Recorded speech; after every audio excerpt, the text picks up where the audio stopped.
கர்த்தராகிய இயேசுவின் உயர்ந்த நாமத்தில் நல்ல ஜீவன் சுகம் பலன் கொடுத்து நம்ம நடத்தின தேவாதி தேவனுக்கு உள்ளத்தின் ஆழத்திலிருந்து நன்றி செலுத்தி அவரை வரவேற்கிறோம்.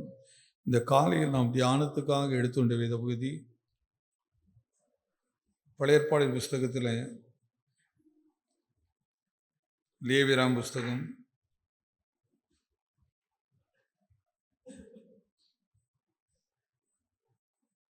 20ஆம் அதிகாரம் 24 - 26 வரை வாசிக்கலாம்.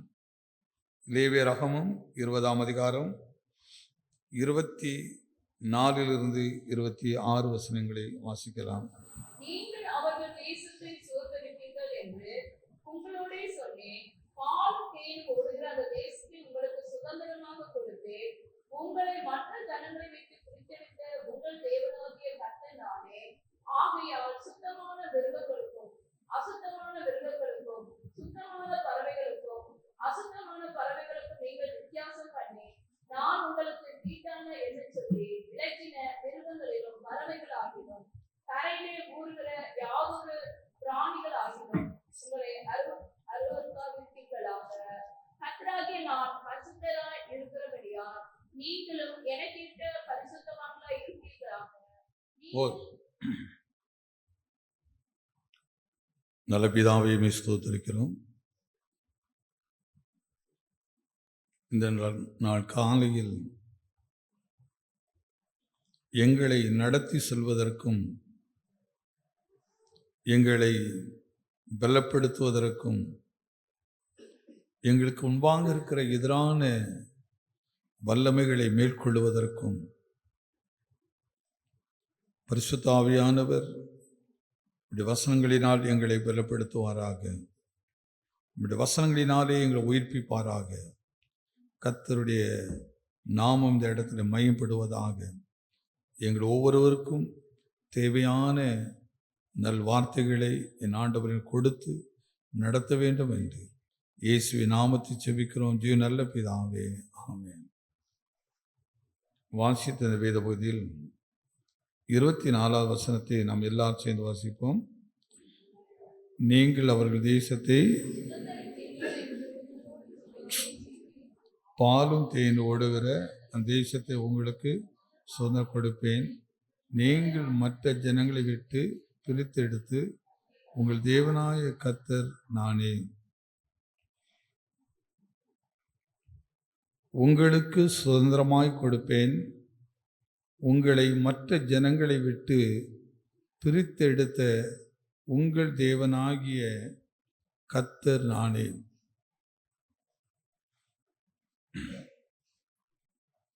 பூமியில் பலவிதமான வழிபாடுகள் முறைமைகள் ஒவ்வொரு மனிதருக்குள் வித்தியாசமாக இருந்தாலும்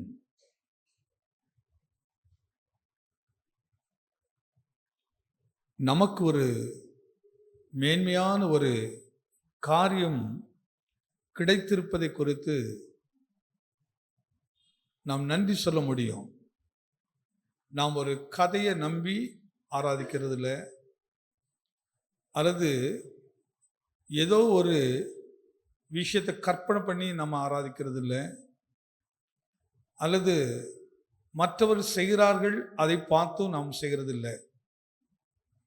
ஆனால் கதையை நம்பி ஆராதிக்கிறவர் உண்டு, மற்றவர்கள் செய்கிறதை நம்பி அதை நம்புகிறவர்கள் உண்டு, அல்லது ஏதோ ஒன்றை செய்து நான் கடவுளுக்கு பிரியமானதை செய்கிறேன் அப்படி நம்புகிற திரளான கூட்டத்தின் மத்தியில் தேவன் ஒரு கூட்ட ஜனத்தை அவர் தெரிந்தெடுத்திருக்கிறாரு.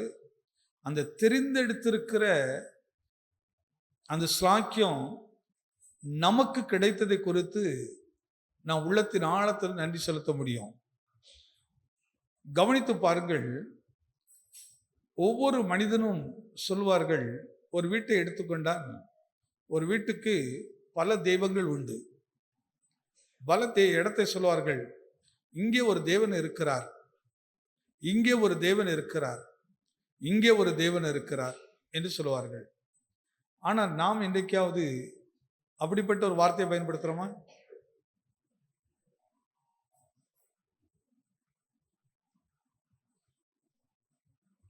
அப்படியானால் நம்முடைய ஆராதனையில் ஒரு வித்தியாசம் இருக்கிறது, நம்முடைய நம்பிக்கையில் ஒரு வித்தியாசம் இருக்கிறது. எல்லாரும் சொல்வதை போல நாம் சொல்வதே இல்லை. சில கிறிஸ்தவத்துக்கு கூட இருக்குது, அங்கே ஒன்றை வைத்துக்கொண்டு நம்ம எல்லாத்துக்கும் அதுக்கு மாலை போடுவோம், ஏதோ ஒன்று பத்தியை வைப்போம், அதை வைப்போம், வைத்து செய்கிற கிறிஸ்தவத்திலும் அப்படிப்பட்டவர்கள் உண்டு. ஆனால் அவைகளிலிருந்து நம்மை பிரித்தெடுக்கிறார். பிரித்தெடுத்து நமக்கு நம்மை உண்டாக்கின தேவன் யார் என்பதை அறிந்து கொள்ளுகிற ஒரு ஞானத்தை கற்றுக் கொடுக்கிறார். ஆனாதான் இந்த பாடுபாடு, ஞானமாய் படைத்தவரை துதியுங்கள், அவர் கிருபை என்றும் உள்ளது. நம்மளை படைத்தவர் தன்னையும் வெளிப்படுத்தி காட்டுகிறார், அவர் உண்டாக்கின எல்லாவற்றையும் காட்டுகிறார். அவைகளின் மத்தியில் அவரை வணங்கி அவரை ஆராதிக்கிற கூட்டத்தையும் தேவன் தெரிந்து கொள்ளுகிறார். இவைகளை கவனித்து பார்க்கும் போதுதான் தேவன் என்மேல் எவ்வளவு அன்பு வைத்திருக்கிறார், தேவன் எவ்வளவு இரக்கத்தை வைத்திருக்கிறார் என்பதை நாம் விளங்கிக் கொள்ள முடியும். ஆனால் நம்மை உண்டாக்கிற தேவன் சொல்றா பாருங்க, இப்ப வார்த்தை படிங்க, எப்படி சொல்றா பாருங்க, நீங்கள் அவர்களுடைய தேசத்தை சுதந்தரிப்பீர்கள் என்று உங்களோடு சொன்னேன். இந்த தேவன் சொல்கிறாரு, ஐயா நான் உங்களுக்கு சொல்லியிருக்கிறேன். என்ன சொல்லியிருக்கிறேன்? நீங்கள் அவருடைய தேசத்தை சுதந்தரிப்பீர்கள்.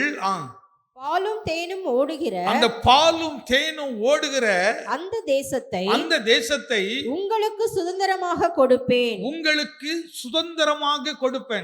அந்த வார்த்தை கொஞ்சம் கவனி. சுதந்திரம் அப்படின்ன பிறகு அதுக்கப்புறம் யாரும் அதை உரிமை பாராட்ட முடியாது. அது நமக்கு கொடுக்கப்பட்ட ஒரு காரியம். இப்ப நம்ம உண்டாக்கிற தேவரு காரியத்தை சொல்லுகிறாரு, உனக்கு இது சுதந்திரம், அது உனக்கு உரிமை உள்ளது, உனக்கு அது சொத்தாக நான் கொடுத்துட்டேன், ஆனா நீ ஒண்ணு செய்யணும்.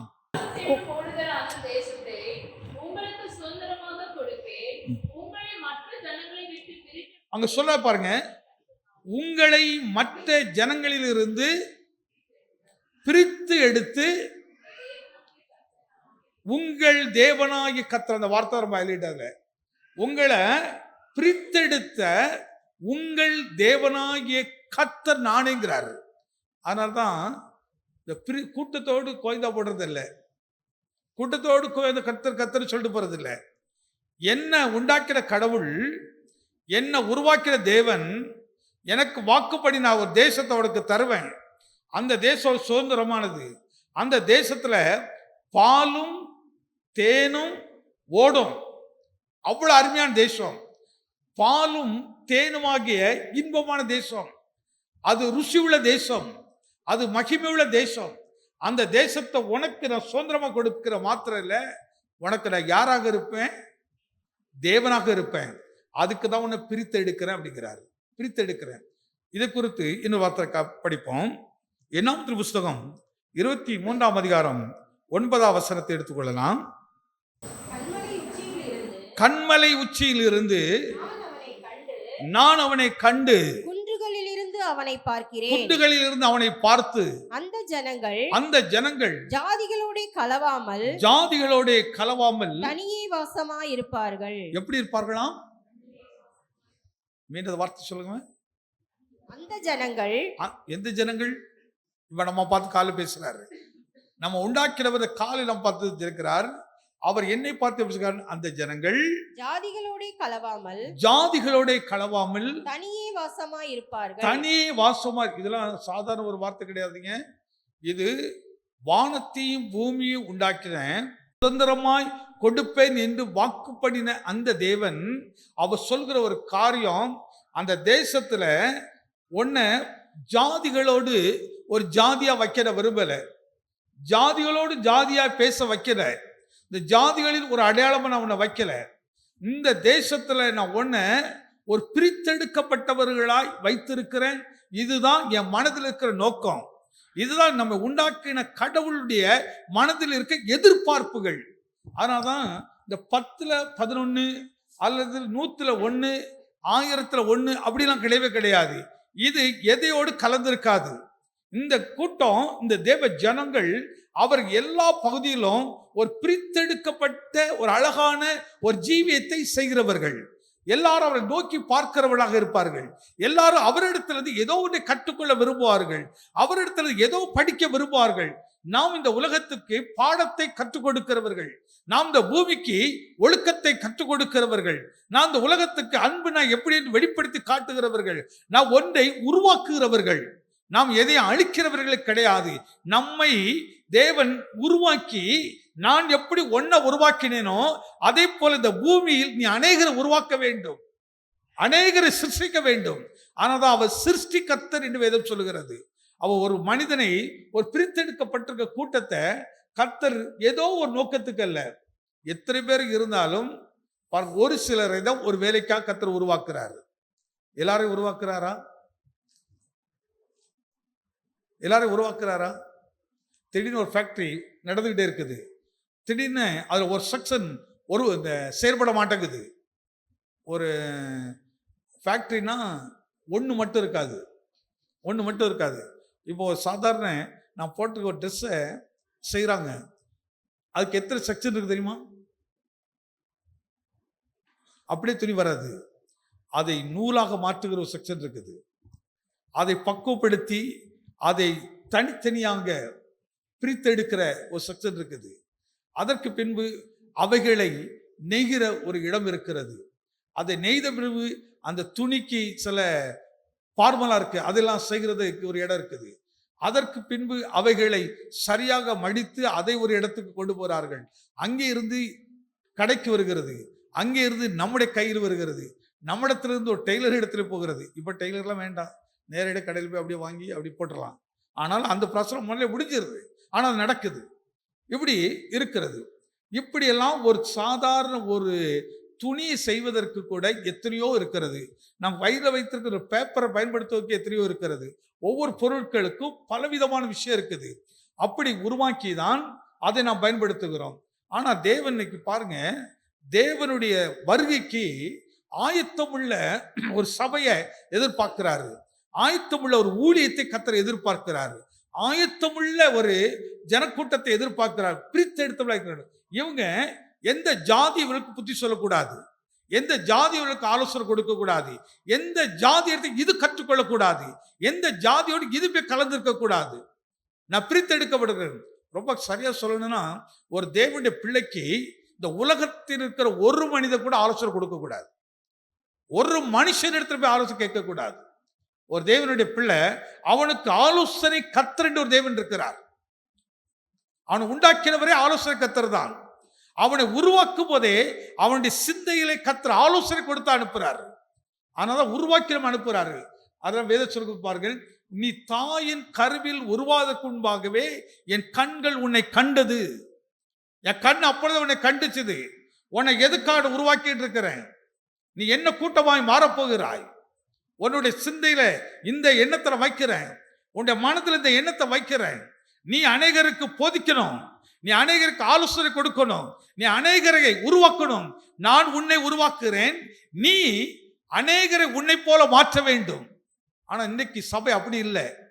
யாரை உருவாக்குறது இல்லை, ஏதோ ஒன்று உருவாக்குவதை பார்த்து அதை பார்த்து நாம் உருவாக்குகிறோம், நாம் அதை பார்த்து உருவாக்குகிறோம். இதுதான் சபைக்கு இருக்க சாபக்கேடான ஒரு காரியம். இன்னைக்கு ஊழியத்துக்கு இருக்கிற பெரிய சாபக்கேடான ஒரு காரியம். இன்னைக்கு பிசாசானவன் இப்படி ஒரு சாபத்தையை இன்னைக்கு சபைக்குள்ளே கொண்டு வந்து விட்டான், ஊழியருக்குள்ளே கொண்டு வந்து விட்டான். அதை பின்பற்றுகிறவர்களாக இருக்கிறோம். நானும் நீங்களும் அப்படிப்பட்டவர்கள் அல்ல. அவர் பார்க்கிற தரிசனத்துல பார்த்துட்டு பிலேயம் சொல்கிற பாருங்கள், நான் குன்றுகளின் மேலே இருந்து பார்க்கிறேன். பார்க்கும்போது இங்கே இந்த தேசத்தில் ஒரு கூட்டத்தை பார்க்கிறேன். எப்படி இருக்கிறார்கள்? அவர்கள் இந்த ஜாதியோட கலந்திருக்கவே இல்லை. நான் அதுக்காக இந்த உலகத்தை விட்டு நீங்க போங்கன்னு சொல்ல, பவுல் கூட அதை சொல்கிறார். இதனாலே நீங்கள் இந்த உலகத்தில் அப்படின்னா நம்ம இந்த உலகத்தை வாழவே முடியாது. நீ இந்த உலகத்துல தான் இருப்பா, துன்மார்க்கனோட, மோசபோக்கனோட, பலவிதமான பிரச்சனை உள்ள பிசாசு பிடித்தவரோடு இருப்பாய்.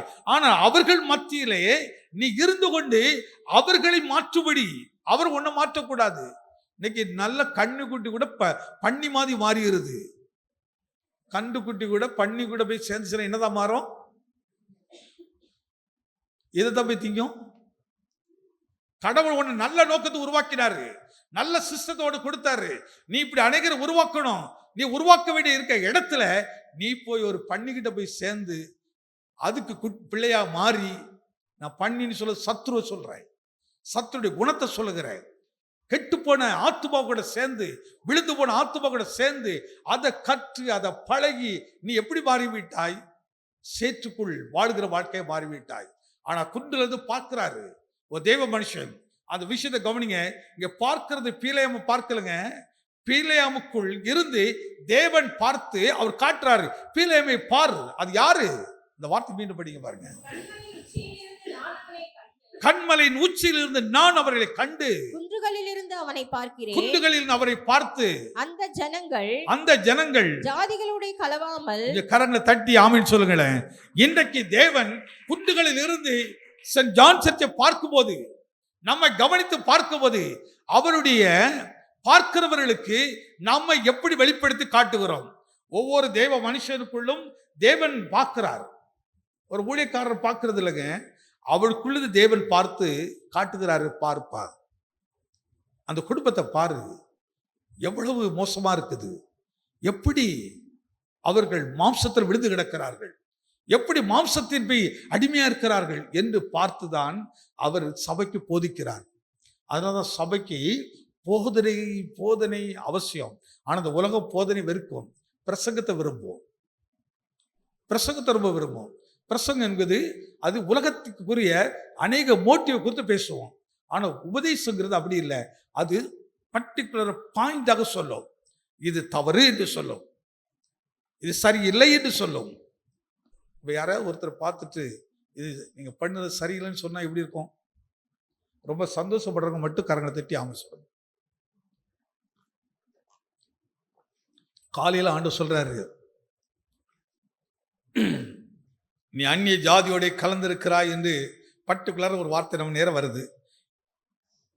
எத்தனை பேர் சந்தோஷமா ஏற்றுக்கொள்வீங்க? அவங்க மட்டும் ஒரு ஆமீன் சொல்லுங்க. கேட்கல, பயந்து சொல்றோம், விரும்பி சொல்லல. அது விரும்பி சொல்லல, ஆமா இல்லையா? பழைய ஏற்பாடுல புதிய ஏற்பாடுடைய சக்தி தாங்க மறைத்து வைத்திருக்கிறார். நாங்க பீலேமையை பார்க்கலங்க, பீலேமுக்குள் இருந்த தேவனை பார்க்கிறேன். பீலேமுக்குள் இருந்து தேவன் பேசுறத பார்க்கிறேன். பீலேமுக்குள் இருந்து தேவன் ஜனங்களுக்கு எதை சொல்றார், என்ன சொல்கிறார்? பாலாக்கு குறித்து செய்தி சொல்றாரு. பாலாக்கே, நீ நினைக்கிற மாதிரி இவர்கள் சாதாரண ஜனங்கள் அல்ல, நீ இவர்களை மேற்கொள்ள முடியாது, இவர்களை நீ ஜெயிக்க முடியாது. ஏனென்றால் நீ கொஞ்சம் கவனித்து பாரு என்று அவருடைய கண்களை திறந்து சொல்றாரு பாருங்க. அந்த வார்த்தை, இவர்கள் ஜாதிகளோடு கலவாமல். இந்த வார்த்தை நல்லா இருக்கா, நல்லா இல்லையா? இவர்கள் தனியே என்ன பேசுறேன்னா, எப்படி வாச தனியா இருக்க முடியும்? அதுக்குதான் அடுத்து ஒரு கருத்து சொல்கிறாரு, பரிசுத்தவான்கள் ஐக்கியம் சொல்றாரு. இந்த சபைங்கிறது சாதாரணது இல்லைங்க. எப்போ நம்ம சபை நேசிக்க சொல்ல தெரியுமா? எப்போ ஆராதனை நேசித்து ஓடி வர சொல்ல தெரியுமா? ஐயா, நான் எங்க கூட்டத்தோட போறேன், எங்க ஜனத்தோட போறேன், நான் எங்க ஜாதியோட இருக்க போறேன். அது என்ன ஜாதி தெரியுமா? பிரித்தெடுக்கப்பட்ட ஜாதி. அது ஜாதியோட கலவாதி இருக்கிறது. ஆனாதான் ரெண்டு பிள்ளைகள் பேசுவதை, தேவ பிள்ளைகள் ரெண்டு பேர் பேசுவதை தேவன் என்ன செய்வாராம்? ஒரு பிரித்தெடுக்கப்பட்ட ஜீவியம் உள்ளவர்கள் தான் பேசுவார் ஒருத்தர். நீ கர்த்தரை நோடி இதை குறித்து பேசினாருங்க. உன்னை மானு சொல்கிற கர்த்தர் எனக்கு இந்த காரியத்தை பேசினார். இப்போ ரெண்டு பேரும் ஒருத்தருக்கு ஒருத்தர் என்ன செய்வோம்? தேவன் பேசுறத பேசுவோம், அதை ஆராய்ச்சி பண்ணோம். ஆராய்ச்சி பண்ணி நம்ம இன்னுமாக நம்ம என்ன செய்வோமாம்? அந்த உலகத்திலிருந்து வேறு பிரிக்கப்பட்டுக்கிட்டே இருப்போம். கொஞ்சம் கொஞ்சமா இல்ல, அப்படி முற்றிலுமாக வேறு பிரிக்கப்பட்டுக்கிட்டே இருப்போம். இந்த ஜாதியை பார்க்கும்போது அது வித்தியாசம் தெரியும். இப்போ அந்த உலகம் பார்க்க விட்டுரும். அப்போ இந்த ஜாதி தனியா இருக்குது, இந்த கூட்டம் ஒரு மாதிரி இருக்கு, வித்தியாசமா இருக்குது. இப்போதான் எந்த வார்த்தை நிறைவேறும் சொன்னால், உன்னை தொடுகிறவன் என் கண்மணியை. இந்த கூட்டத்தை, இந்த ஜனத்து மேல ஒருவன் கூட கை வைக்க முடியாது. அவன் கையை நீட்டினானா அது கடவுளை நீட்டுற மாதிரி. கர்த்தருக்கு விரோதமா நீட்டினா யுத்தம் யார் பண்ணுகிறான்? கர்த்தர் பண்ணுகிறாரு. அப்படியானால் யுத்தமே இல்லாத ஒரு சந்ததி. இன்னைக்கு நம்ம மனதில் எவ்வளவு யுத்தம் நடந்துகிட்டே இருக்கு பாருங்க. காலையில் எழுந்தவன யுத்தம், எப்படியோ நீ சமாளிச்சு நைட்டில் அப்படியே தூக்கத்துக்கு போயிடுவான். நாளைக்கு காலையை நினைச்ச உடனே நெஞ்செல்லாம் படபடக்குது, நெஞ்சுக்குள்ள ஒரு பெரிய பாரம் வருது. ஐயோ நாளைக்கு வேலைக்கு போகணுமே, இந்த வேலையை சரியா பண்ணல, இவன் என்ன கேட்க போறான்னு தெரியலையே, இது என்ன பண்ண போறான்னு தெரியலையே, நாளை காலையை நினைத்த உடனே ஐயோ இதை பண்ண முடியலையே. பயம், பயம் பிசாசுடையது, இந்த உலகத்துக்குரியது. ஒரு பிரித்தெடுக்கப்பட்ட பிள்ளைகள் பயம் இல்லாமல் வாசம் பண்ணுவார்கள். ஒரு பிரித்தெடுக்கப்பட்ட பிள்ளைகள் மகிழ்ச்சியா இருப்பாங்க. இந்த மகிழ்ச்சியை கொடுக்க தான் போதனை, அதுதான் உபதேசம், அதுக்கு தான் சபையை கூட்டுறோம். ஐயா இந்த மகிழ்ச்சியில வந்து பாருங்க, இந்த சந்தோஷத்தை அனுபவித்து பாருங்க. ஆனால் கர்த்தர் நல்லவர் என்பதை ருசித்து பாருங்கள். அந்த தேவன் மேல நம்பிக்கை இருக்க மனுஷன் பாக்கியவான். எனக்கு அந்த வார்த்தை ரொம்ப நல்லா இருக்கு பாருங்களேன். அந்த என்னாகமம் 21:9 நல்ல சத்தமா எல்லாம் சேர்ந்து வந்து படிக்கலாமே, நம்மோடு பேசுற மாதிரியே இருக்கு பாருங்க. கண்களை விட்டு நான் அவரை கண்டேன். உங்களிலிருந்து அவனை பார்த்தேன். அந்த ஜனங்கள் ஜாதிகளிலே கலவாமல் தனியே வாசமாய் இருப்பார்கள். எனக்கு இந்த வார்த்தை எனக்கு கண்மையில உச்சியிலிருந்து நான் அவரை பார்த்தேன். உச்சியிலிருந்து பார்க்கிறாரா? அப்ப கடவுள் அவருடைய ஜனத்தை பார்க்கிறாரா பார்க்கலையா? அவருடைய ஜனத்துக்கு பாதுகாப்பை வைத்திருக்கிறாரா இல்லையா? இருக்குதா இல்லையா? அவருடைய ஜனத்தை பாதுகாக்கிறாங்க. ஆனால் ஒரு வசனம் சொல்கிறது, கர்த்தரிடத்தில் அன்பு கூறுகிறவர்களுக்கு சகலமும் சகலமும் நன்மைக்கு இதுவாகவே நடக்கிறது. ஆண்டவர் நம்மளை பிரித்து எடுத்திருக்காராங்க. அதனால்தான் இந்த 10:1 11:1 இப்படிலாம் இருந்துடாதீங்க. நம்ம இந்த லக்கத்துக்குள்ளே கிடையாது. ஒரே லக்கம் ஒன்றுதான். எதை நம்புறீங்க? என்னை கர்த்தர் முதல் ஸ்தானத்தில் வைத்திருக்கிறாரு. உன்னை முதன்மையான ஒரு இடத்துல, முதன்மையான கூட்டத்துல தான் கர்த்தரை சேர்க்கும்படிக்காக அவர் பிரயாசப்பட்டிருக்கிறாரு. அதனால தான் அவர் குண்டுகள் அதை பார்க்கிறாரு. இந்த ஜனம் எப்படி இருக்குதுயா? இந்த ஜனம் எந்த ஜனத்தோட கலந்திருக்க மாட்டேங்குது. ஏன் கலந்துருக்க கூடாதுன்னா, பவுல் எழுதுற பாருங்க, ஒரு விசுவாசி ஒரு அபிசுவாசியோட கலந்துட்டான்னா அவன்கிட்ட இருக்கிறது நிறைய இவன் கற்றுக்கொள்ளுவான். அவன்கிட்ட இருக்க நிறைய காரியத்தை அவனை அறியாமலே தனக்கு சொந்தமாக்கி கொள்ளுவான். அதுல அடிமையாயிருவான். இன்னைக்கு பெரும் பகுதியான கிறிஸ்தவர்கள் அந்த நம்பிக்கைக்குள்ள அடிமையாயிட்டார்கள். இன்னைக்கு நாள் பார்க்கறதுக்குள்ள வந்துட்டோம், சாத்திரம் பக்கத்துல வந்துட்டோம். ஒரு கல்யாணம் பண்ணணும்னா கூட என்ன நாள் வைக்கலாம், எப்படி வைக்கலாம், நீ கண்ணை மூடிக்கிட்டு அப்பா எந்த நாளும் பரவாயில்ல அப்படின்னு சொல்ற ஒரு ஆளுக்கு சொல்லுவோம். சொல்லுங்கண்ணே, நான் அது எந்த நாள்னா கூட எனக்கு எந்த இதே கிடையாதுயா, நான் எல்லா நாளையும் நேசிக்கிறேன், எல்லா நாளையும் நேசிக்கிறேன். ஏன்னா வேதம் அப்படிதான் சொல்லுகிறத, அவர் ஒவ்வொரு நாளையும் உண்டாக்கி அது எப்படி கண்டாராம்? நல்லது நல்லது என்று கண்டாராம். எந்த நாளாவது இது சாபத்தின் நாள்னு சொன்னாராம். அன்னைக்கு ஒரு நாள் ஒரு வீட்டில் பேசிட்டு இருக்க சொல்றாங்க, அவங்க வீட்டுக்கு ஏதோ ஒரு விஷயம் வர்றாங்கன்னு சொல்றாங்க, இன்னைக்கெல்லாம் கொடுக்காத, இன்னைக்கு என்ன கொடுக்காத, என்னைக்கு என்னதான் வெள்ளிக்கிழமையா, வெள்ளிக்கிழமை என்ன? ஆனா யாரு? கிறிஸ்தவர்களா? லைட் போட்டா கொடுக்காதயா? எங்க லைட்டு போட்டா கொடுத்த என்னங்க ஆயிரும்? டெஸ்ட் பண்ணி தான் பாருங்களேன், கொடுத்தா பாருங்களேன் என்ன நடக்குதுன்னுட்டு சோதித்து பாருங்க. நான் கத்துற பிள்ளை எல்லாரும் கொடுக்க கூடாதுங்கிறான், நான் கொடுக்கறேன்யா, என்ன நடக்கு பார்த்துருவோம். அப்படி சோதித்து பார்த்து நஷ்டம் வந்தோட பரவாயில்ல. கர்த்தர் நல்லவர் என்பதை ருசித்து பாருங்க. பெரும்பகுதியான நீங்க எல்லாரும் அந்த சந்தர்ப்பம் வரும்போது யாருன்னு தெரியும் பார்த்துடுங்க.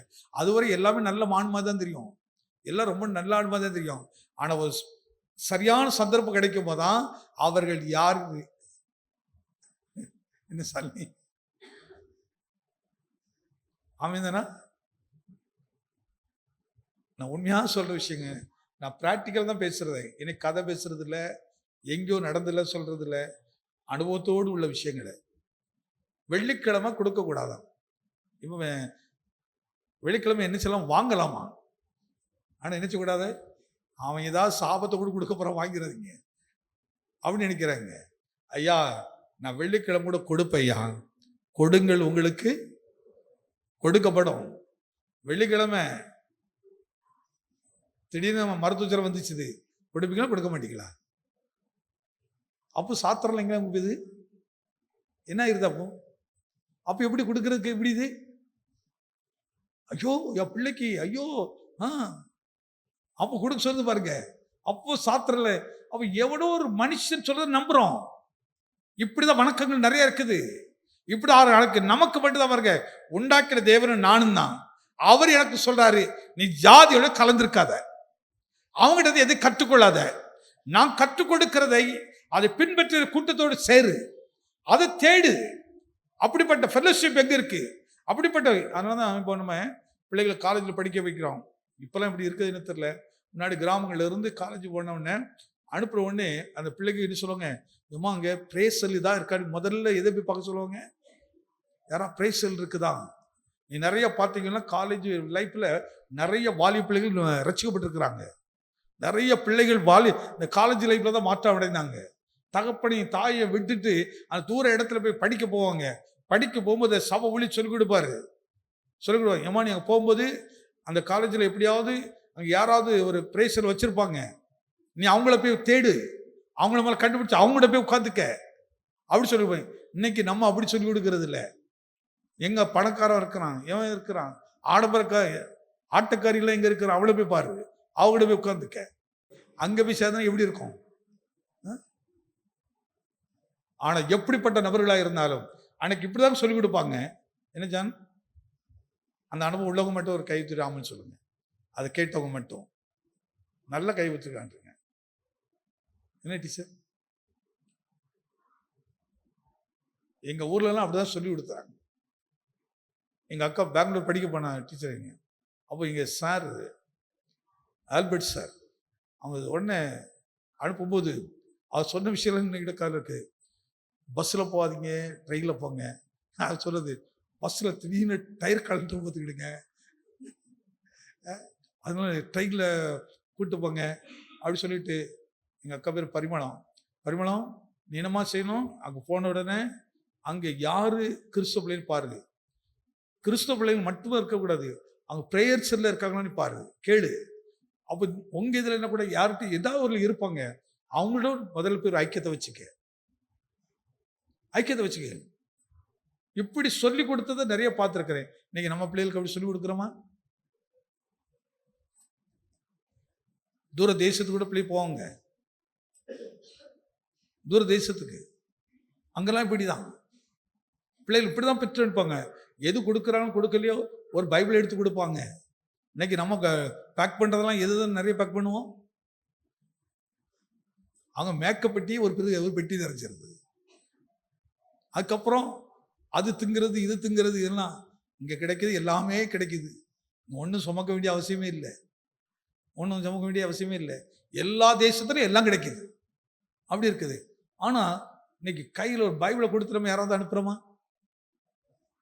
யோசிச்சு பாருங்க. ஏன்னா பிரித்தெடுக்கப்பட்ட ஜீவி இல்லை இன்னைக்கு நம்மகிட்ட. உலகத்தோடு உலகமாக வாழ விரும்புகிறோம், இதுதான் மரியாதைன்னு நினைக்கிறோம். நீங்கள் அப்படிப்பட்டவர்கள் அல்ல. அதான் பிள்ளைகளுக்கு கருத்தாய் போதி முதிர் வயதில் அது என்ன செய்யும், காதுள்ளம் கேட்க கடவன். நீ சொல்லிட்டே இரு, உன் பிள்ளைக்கு பேசிட்டே இரு, நீ இப்படிதான் இருக்கணும், இதாம்மா நல்லது, உன் பிற்காலம் நல்லா இருக்கும்.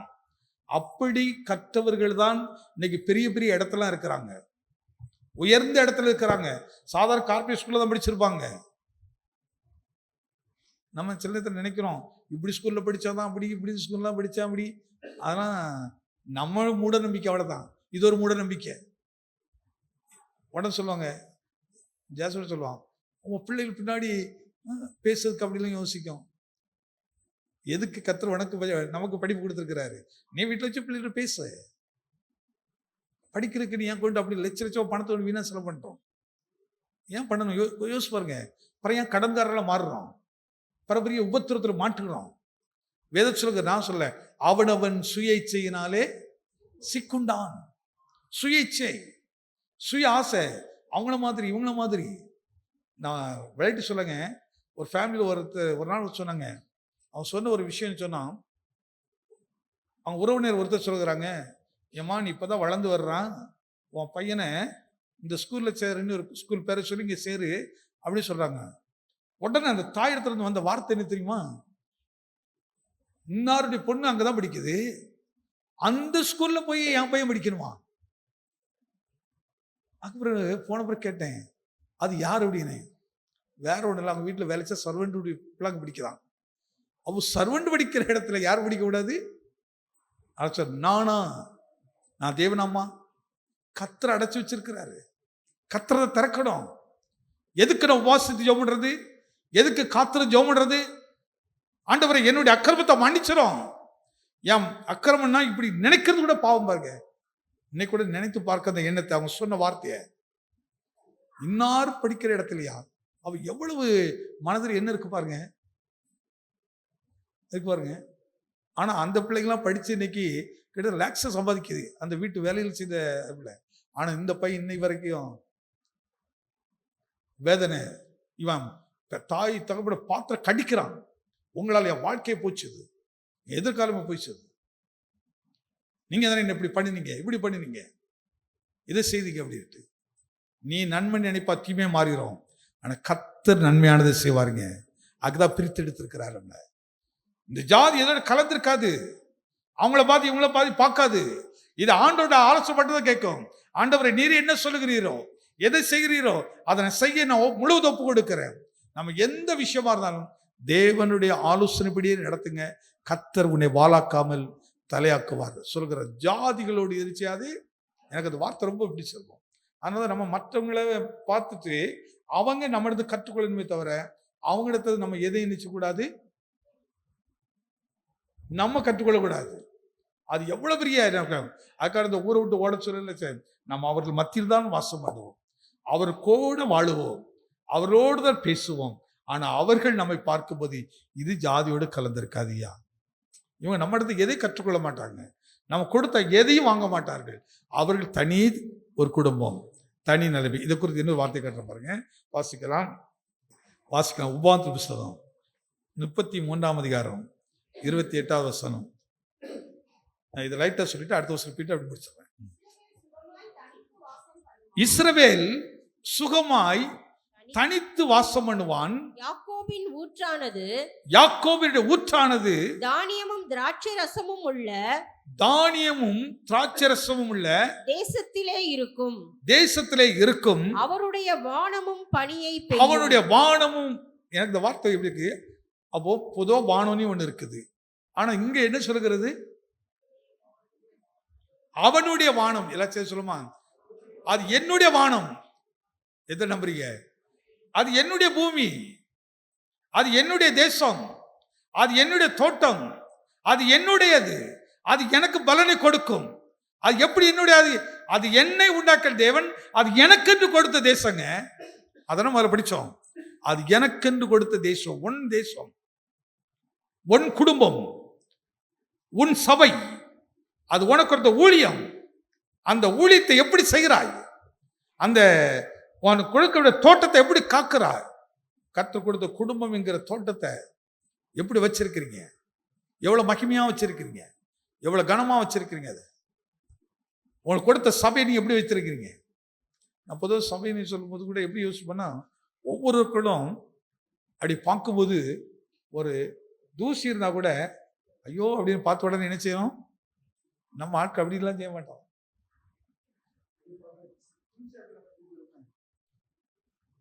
இங்க தூசியா இருக்கு இப்படி தள்ளி உட்காந்துருவேன். ஆனா அது உடனே எடுத்து நம்ம என்ன செய்ய மாட்டோம். அதனால சபைக்கு ஒன்றும் நஷ்டம் இல்லை, பில்டிங்க்கும் எதுக்கும் நஷ்டம் இல்லை, உன் குணத்துக்கு நஷ்டம். அது தேவன் எதிர்பார்க்க குணம் உனக்குள்ள உருவாகாது, தேவன் எதிர்பார்க்க சுவம் உனக்குள்ள உருவாகாது. அந்த தாழ்மை கர்த்தர் பார்க்கிறாரு. நீ என்ன செய்கிறான்னு பார்க்கறதுக்கு தான். சில இடங்கள்ல ஒரு சகோதரன் ஒரு இடத்துல இருந்தாரு. அவங்க எஜமான் என்ன செய்வாருன்னா, திடீர்னு ரூமை போய் கிளீன் பண்ண சொல்லுவார். பண்ண சொல்லிட்டு அதுக்கு முன்னாடி என்ன செய்வாருன்னா அங்கங்கே கொஞ்சம் காசுலாம் வச்சிருவாரு. இப்போ சொல்லுவார், தம்பி நான் வரக்கு கொஞ்சம் லேட் ஆகும், நீ அதுக்குள்ளே இதெல்லாம் க்ளீன் பண்ணி இதெல்லாம் பண்ணிடு என்ன பண்ணிடுச்சு. உடனே இவர் எல்லாம் பார்த்து அங்கங்கே சில இடத்துல காசுலாம் இருக்கும். ஒரு சகோதரன் உங்கெல்லாம் காசெல்லாம் பார்த்துட்டு, ஓ ஐயாவுக்கு தெரியாமல் தான் இருக்கு போலுக்கு, மறந்தா இருக்கு போலுக்கு எடுத்தெரிச்சுறது வச்சுட்டு, ஐயா எல்லாம் க்ளீன் பண்ண. அந்த ஐயா கேட்கறதே இல்லை. அடுத்த வாரம், தம்பி நீ வேலைக்கு வர வேண்டாம், உனக்கு ஏற்ற இடம் இது இல்லை, வேற இடத்துக்கு அனுப்பிட்டேன். ஐயா நான் என்ன தப்பு பண்ணேன்? நீ ஒரு தப்பு பண்ணலை, அதனால தான் ஒன்று வேண்டான்னு சொல்கிறேன். வேறு அடுத்து ஒரு வேலைக்காரர் ஒருத்தர் வைக்கிறாரு, அவருக்கும் இதே மாதிரி டெஸ்ட் வைக்கிறாரு. தம்பி நான் இப்படி போகிறேன், நீங்கள் இதெல்லாம் கொஞ்சம் க்ளீன் பண்ணி இதெல்லாம் வச்சுருங்க. அதே போல் வைக்கிறாரு. இவர் என்ன செய்கிறாரு, பார்க்குறாங்களே காசுலாம் இருக்குது. உடனே அதை எல்லாம் எடுத்து வச்சுட்டு ஒவ்வொரு காசையும் ஒவ்வொரு கவரில் போட்டு, ஐயா இது இந்த இடத்துல இருந்துச்சு, ஐயா இந்த இடத்துல இருந்துச்சு அப்படி சொல்லுவாக்கு எல்லாம் எடுத்து வச்சுறாரு. வச்சு எல்லாம் பண்ணிட்டு ஐயா வந்து கேட்குறாரு, தம்பி எல்லாம் பண்ணிட்டியா?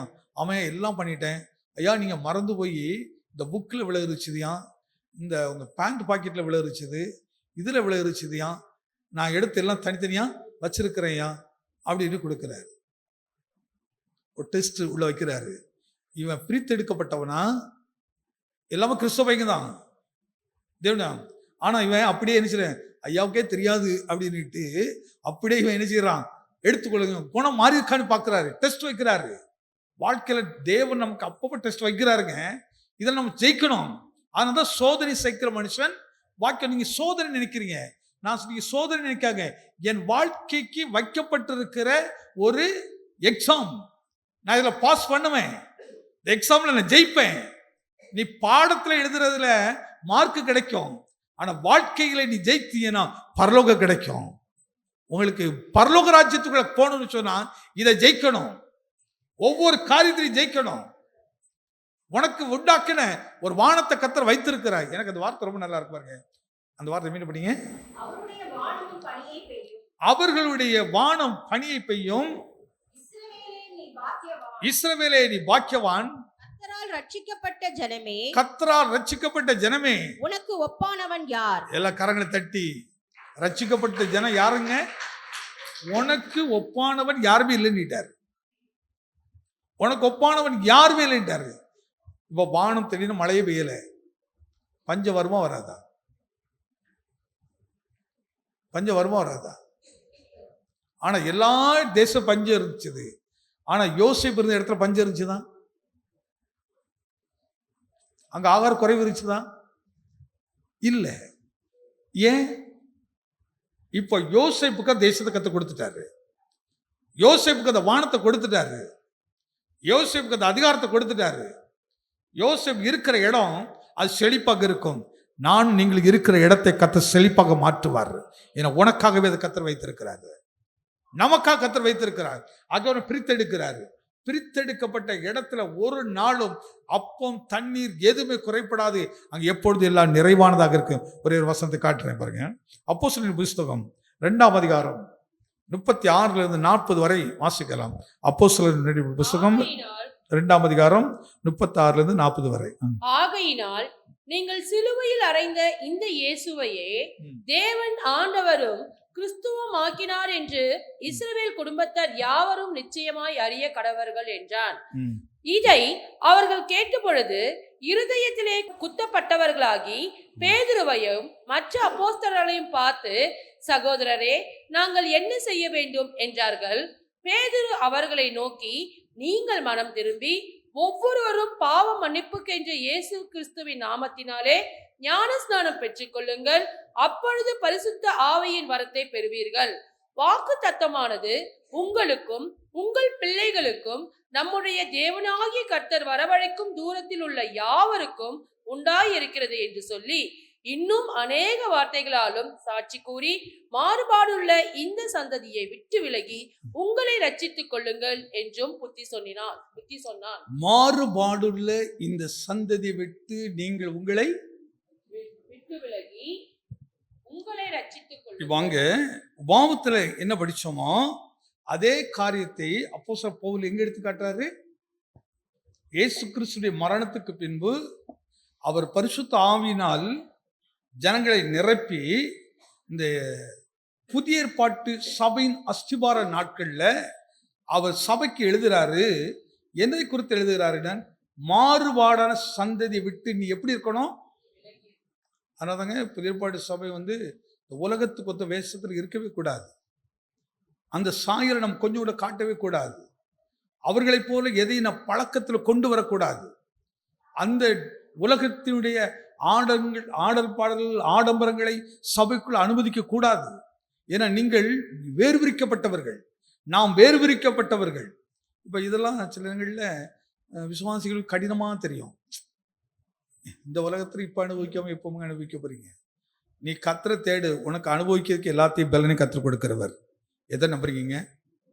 உனக்கு சுகம் இருந்தால் தானங்க எல்லாத்தையும் அனுபவிக்க முடியும். ஆமாவா இல்லையா? நீ உழைக்கணும்னா சரீர சுகம் வேணுமா வேண்டாமா? நல்லா சம்பாதிச்சாச்சு, சாப்பிட்றதுக்கு சுகம் வேணுமா வேண்டாமா? அல்லனா காஞ்ச ரொட்டி தான் நீ கடிக்கணும். எல்லாம் வீட்டில் இருக்கும், ஆனால் உன்னால் சாப்பிட முடியாது. காஞ்ச ரொட்டி கடிச்சிக்கிட்டு இருக்க வேண்டியதான். ஆசை இருக்கும், திங்க முடியாது. ஆனால் அதான் வேதம் சொல்ல பாருங்க, நீ பிரித்தெடுக்கப்பட்ட அனுபவத்தில் பாரு, நீ என் பிள்ளையா மாறி பாரு, எல்லாத்தையும் அனுபவிக்கிறதுக்கு உனக்கு எல்லாத்தையும் கொடுப்பாரு. நல்ல மனைவி, நல்ல கணவன், நல்ல பிள்ளைகள், நல்ல அண்ணன், நல்ல தம்பி, நல்ல சகோதரி, நல்ல சகோதரர்கள், நல்ல தகப்பன், நல்ல தாய், நல்ல மாமியார், நல்ல மாமனார், நல்ல வேலை, நல்ல எஜமான், நல்ல உயர்வு, எல்லா விஷயங்களிலும் நல்ல சபை, நல்ல போதகர்கள், இப்படி கர்த்தர் நல்லதை எல்லாம் கொடுப்பாய். என் நன்மையானது அனைத்தும் தேவனிடத்திலிருந்து கிடைக்கிறது. இன்னைக்கு நல்ல போதகர் யாருங்க? நல்ல போதகர் யாரு? கொஞ்சம் என்ன பார்த்து சொல்லுங்க. உங்க போதகர் நல்லவரா? உங்க போதகரை எத்தனை பேருக்கு பிடிக்கும்?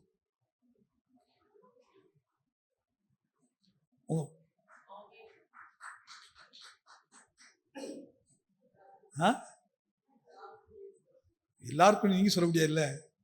உங்களுக்கு பிடிக்கும், உங்களுக்கு முன்னாடி இருக்கவங்களுக்கு, பின்னாடி இருக்கவங்களுக்கு. ஆமே. எத்தனை பேருக்கு உங்கள் கணவன்மாரை ரொம்ப பிடிக்கும்? கையை மட்டும் ஒரு ஆமேன்னு சொல்லுங்க. இது எதை காட்டுது? என்ன டீச்சர் எதை காட்டுது? ஐயாமாரை கொஞ்சம் கேட்டுக்கிடுங்க. எங்களுக்கு ரொம்ப உங்களை பிடிக்கவே இல்லைங்க, அந்த மாதிரி இருக்குது. நான் ஐயாமாரை கேட்குறேன், உங்களுக்கு எத்தனை பேருக்கு மனைவி ரொம்ப பிடிக்கும்? ஆமீன்னு சொல்லுங்க. கேட்கல கேட்கல இவ்வளவுதானா?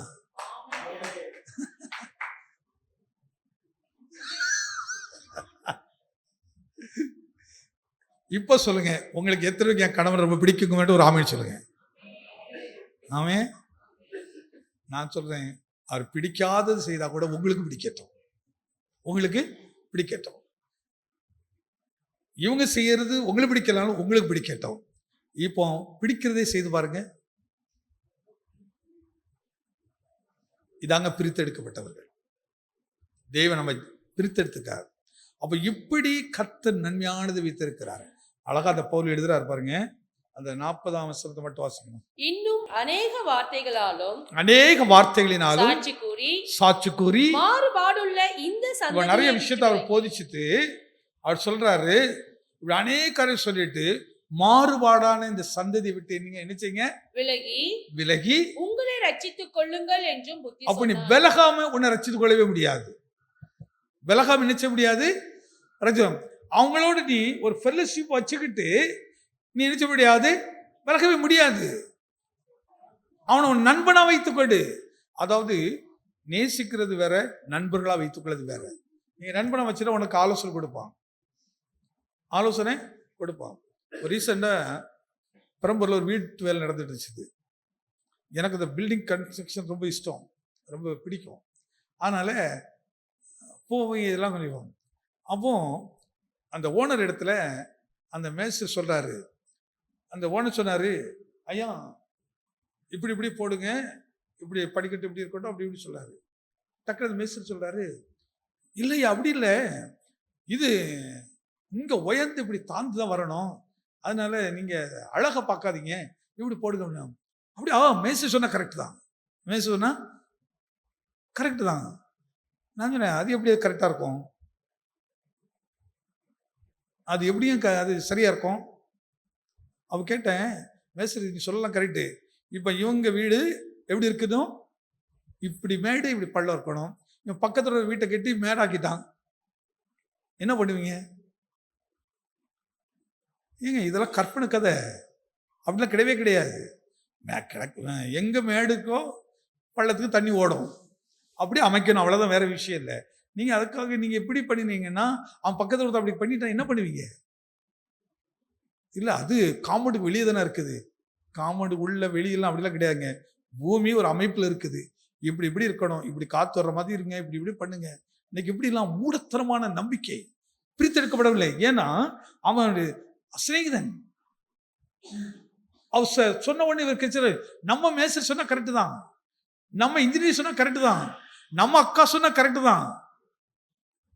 இல்லைங்க, உனக்கு அக்காவும் தங்கச்சி அவர்கள் இல்லை, பிரித்தெடுக்கப்பட்டவர்கள் தான் உனக்கு சகோதரன் சகோதரியும். அதனால இயேசு கேட்டாங்க, ஐயா உங்க தாய் வந்திருக்கா, உங்க சகோதரன் வந்திருக்காரு. அவர் கேட்டாரு, யார் என் தாய், யார் என் சகோதரன்? தேவனுடைய சித்தப்படி செய்கிற இவர்களே அப்படி சொல்றார். அப்போ வார்த்தையின்படி தான் நம்மளை உருவாக்குறார், வார்த்தையின்படி தான் நம்மளை அவருடைய சாயலாக மாற்றுகிறார், உபதேசத்தினாலே நம்ம உருவாக்குகிறார், உபதேசத்தினாலே நம் மகிமையான ஒரு ஸ்தானத்தை கற்றுக்கொண்டு வருகிறார். ஒரே வசனத்தை வாசிக்கிறேன், பிலிப்பியர் 2ஆம் அதிகாரம் 14 வரை. நான் வீணாக ஓடினதும் வீணாக பிரயாசப்பட்டதும் இல்லை என்கிற ஆ, மகிழ்ச்சி கிறிஸ்துவின் நாளில் எனக்கு உண்டாயிருப்பதற்கு ஜீவ வசனத்தை பிடித்துக்கொண்டு உலகத்திலே சுடர்களைப் போல பிரகாசிக்கிற நீங்கள் கோணலும் மாறுபாடுமான சந்ததியின் நடுவிலே குற்றமற்றவர்களும் கபடற்றவர்களும் தேவனுடைய மாசற்ற பிள்ளைகளாய் இருக்கும்படிக்கு இருக்கும்படி எல்லாவற்றையும் முறுமுறுப்பில்லாமலும் தர்க்கிப்பில்லாமலும் செய்யுங்கள். மேலும் உங்கள் விசுவாசமாகிய அதோட நிறுத்திடுங்க. இந்த வார்த்தை கொஞ்சம் கவனித்து பாருங்க. ஏனெனில் தேவனே நம்முடைய தயவுள்ள சித்தத்தின்படி விருப்பத்தையும் செய்கையும் உங்களில் உண்டாக்குறவராய் இருக்கிறார். இப்போ பாருங்க, இந்த வார்த்தை எப்படி சொல்றேன், நம்முடைய தேவன் தம்முடைய தயவுள்ள சித்தத்தின்படி விருப்பத்தையும் செய்கையும் நமக்குள்ள அவர் உண்டாக்குறாராம். அவருடைய திட்டத்தை தான் நமக்குள்ள உருவாக்குறாரு, அவருடைய சுபாவத்தை தான் நமக்குள்ள வைக்கிறாரு. எதுக்கு வைக்கிறாரு? அவரை போல நம்ம செய்யணும் அப்படிங்கிறதுக்கு தான், அவரை போல நம்ம நடக்கணும் அப்படிங்கிறதுக்கு தான். அப்படி சொல்லிட்டு அடுத்த வருஷம் சொல்ல பாருங்க, நான் வீணாக ஓடினதும் வீணாக பிரயாசப்பட்டதும் இல்லை என்கிற மகிழ்ச்சி கிறிஸ்துவின் நாளில் எனக்கு உண்டாகும்படிக்கு ஜீவ வசனத்தை பிடித்து கொண்டு உலகத்திலே சுடர்களை போல பிரகாசிக்கிறோம். கரங்களை தட்டி ஆண்டவரை எடுத்துங்க. நம்ம உள்ளத்துல வசனத்தை வச்சு உருவாக்கி உருவாக்கி உருவாக்கி அப்படியே நம்மளை எப்படி மாற்றுறான்? சுடர், அதை வெளிச்சம் மாட்டுகிறார். அப்ப ஏன் வெளிச்சம் மாட்டுகிறான்னா, இருளில் இருக்கிற ஜனங்கள் இந்த வெளிச்சத்தை காண்கிறார்கள். அப்போ நமக்கு பாடுகள்ல உபத்திரவத்தில் இருக்கிறவர்களுக்கு, பலவிதமான தீமையான துன்பத்தை அனுபவர்களுக்கு இந்த வெளிச்சத்தை நம்ம மூலமா கர்த்தர் காட்டுறாரு. அப்ப இந்த பிரித்தெடுக்கப்பட்ட கூட்டத்தை காட்டுறாரு, இவர்கள் வெளிச்சமாக இருக்கிறார்கள். இப்ப இந்த வெளிச்சத்தில் அவர் உள்ளே ஓடி வருகிறார்கள். உள்ள ஓடி வரும்போது அவர்களுக்கு விளங்குகிறது, இவர்கள் இவ்வளவு மகிழ்ச்சியா இருப்ப காரணம் யாரு? இவர்கள் ஆராதிக்கிற தேவன் தானே. அப்ப இந்த தேவனை நாம் அவருக்கு அறிமுகப்படுத்துகிறோம், நம்ப வச்சிடறோம். இப்படிதான் கர்த்தர் நம்மளை உருவாக்கி நம்மை கொண்டு அநேகரை உருவாக்குறாரு. நம்ம எத்தனை உருவாக்கி இருக்கிறோம்? நம்ம வீட்டையே உருவாக்கல, அதுலயே ஃபெயிலியர். அப்ப எப்படி நம்ம தேவனுடைய வருகையில போக முடியும்? எப்படி பிரவேசிப்போம்?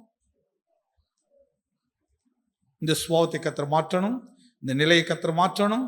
ஆனால் ஒரே ஒரு வார்த்தை சொல்லி முடிச்சிடறேன். ரோமர் 12:1 மட்டும் வாசித்து முடிச்சிடலாம்.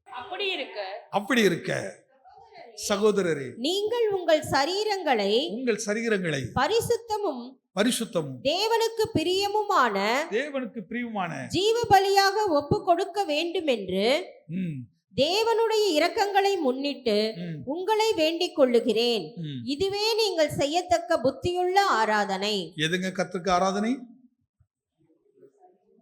இப்ப எல்லாரும் எழுதிருக்கலாம்.